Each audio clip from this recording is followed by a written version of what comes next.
Hey everyone, my name is Wes, and welcome back to another episode of Terror Talk where I discuss creepy clips online. I created this original horror music to add to the video, and I hope you enjoy it. Be sure to leave your own comments, and when you're done watching, check the description if you'd like to listen to my music without the commentary. Now let's get into it and have some fun.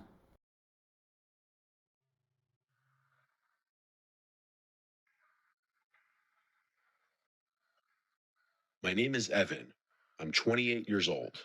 After my divorce, I moved to a small town named Chatham in Alabama. Apart from my parents' house, I didn't really have anywhere else to go, so I came to live in my grandfather's old house.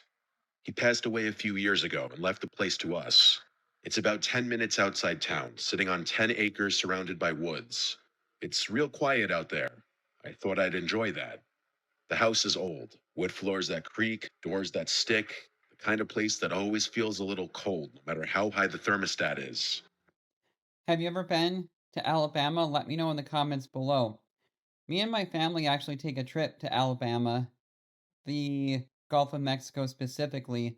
It's a little island called Dolphin Island. Super cool place. And we usually go there during the winter so that there aren't that many tourists around, but it is excellent. It is so much fun. Do you have an Alabama story to share? And more importantly, is it scary? Let me know in the comments below if you have a scary story relating to Alabama or just travel in general. I love to hear other people's experiences with that kind of stuff. But it was free, and I didn't have a better option.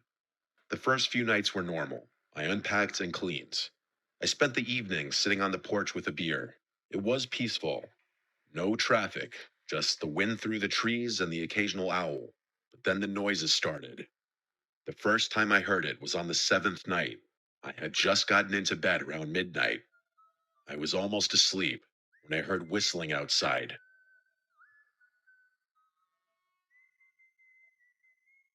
It wasn't a song I recognized, just a slow, broken tune. How creepy would that be if you're kind of out in the middle of nowhere and you hear whistling outside? Like, that would be super creepy, wouldn't it? How would you react in this situation? Off key. It sounded like someone walking through the woods behind the house, whistling as they went. It creeped me out, but I figured it was some hunter or drunk neighbor. The next night, it happened again. Same time, same tune, but this time it sounded closer. I got out of bed and turned on the porch light, but I didn't see anyone. I went outside with the flashlight and checked around the yard. Nothing.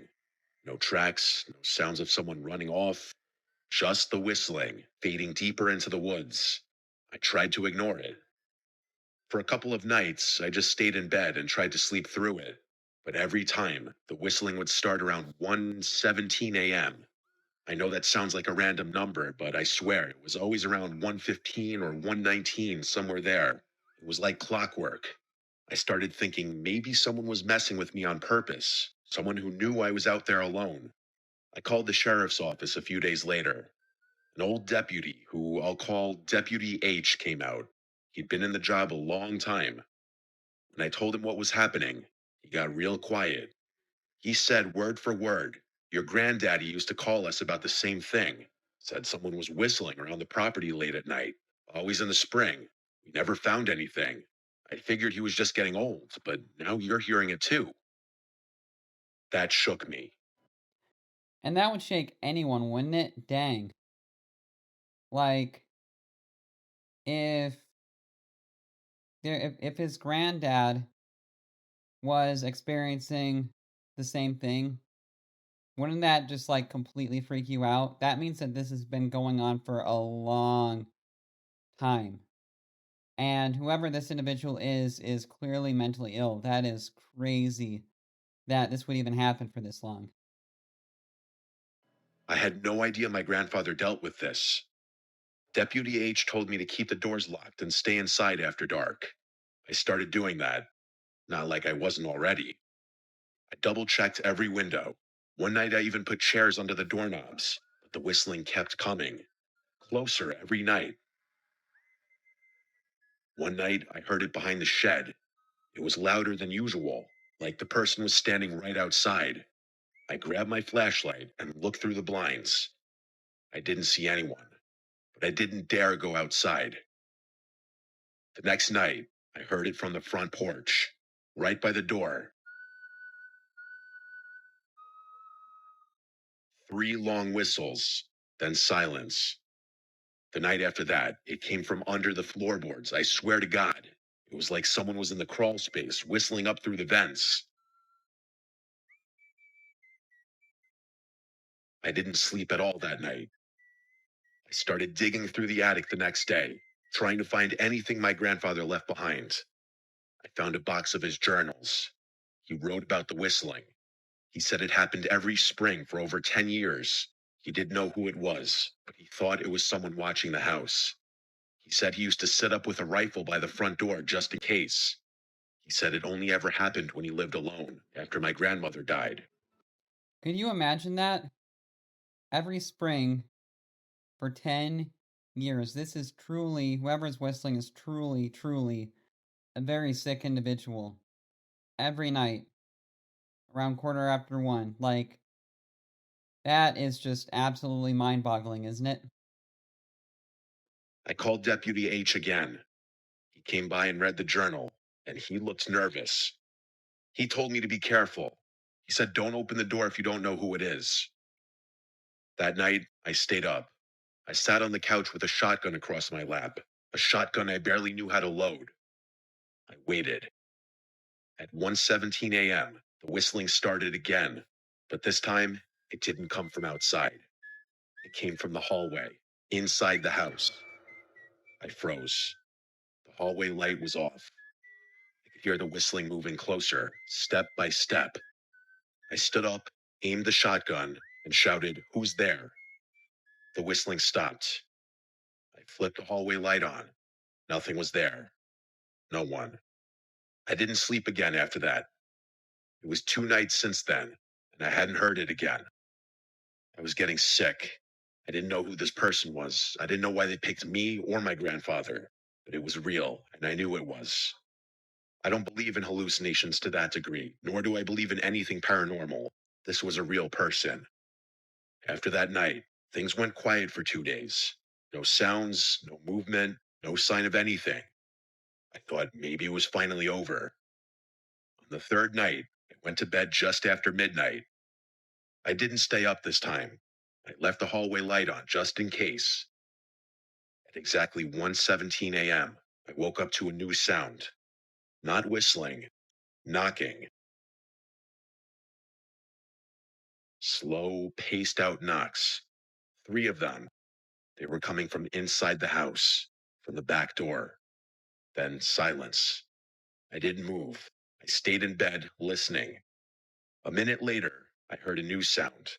A creak from the floorboard in the hallway. Then another. Someone was walking. The hallway light went out. I grabbed my shotgun, heart pounding, and stepped out of the bedroom. The hallway was dark, but at the end of it, I saw something. A person wearing black clothes, pale face. They were standing perfectly still, just watching me. I raised the shotgun, but my hands were shaking. I tried to speak, but my mouth was dry. I raised the shotgun, but my hands were shaking. Now it just got real. Having the person inside the house actually standing and watching him, that would be truly terrifying, because when I first watched this video, I was almost certain that it was something paranormal, and then this happened, and so it's not paranormal. But it gets real when you see who the perpetrator is. And this is truly a terrifying story, isn't it? Like, uh, this just gives me chills just hearing it. I screamed, "Don't move," with my shaky voice. I saw in the dark the person slowly start lifting their leg and turning as if they were about to run. I screamed, "Stop," and at that moment they darted out of the hallway, out of my line of sight. I heard their surprisingly heavy footsteps stomping out the front door into the dark. I ran outside and fired a shot, not into the air, but straight ahead into the darkness, low-key hoping I'd hit him in the dark. I screamed, "Don't come back." The shot hurt my ears, ricocheting off the walls of the house and the deck. I locked up the house, got to my truck, and drove into town. I slept in my truck that night. The next morning, Deputy H drove out there. The front door to the house was unlocked again. That confirmed whoever that person was had a key to my grandfather's house. Nothing was broken or missing, but Deputy H recommended I change the locks, and he also off the record suggested I move out of that old place, because someone out in those woods hasn't taken kindly to either my grandfather or myself being in that house. I drove out to the local home improvement store and switched the locks that day, that same hour. After that, I left that house to go to my parents' house out of state for a while. I left it to my dad to eventually sell that house. Anything of sentimental value we took out. The rest was just left in there or sold. My father, of course, left out the fact that there's some creep who's been stalking the house for apparently decades now. How they potentially got a key, who they were, why my grandfather never said anything, I don't know. It all disturbs me deeply. I personally think it was some disturbed creep living in a nearby house. I eventually moved to a more urban area. This experience left me honestly too unsettled to live in a remote location.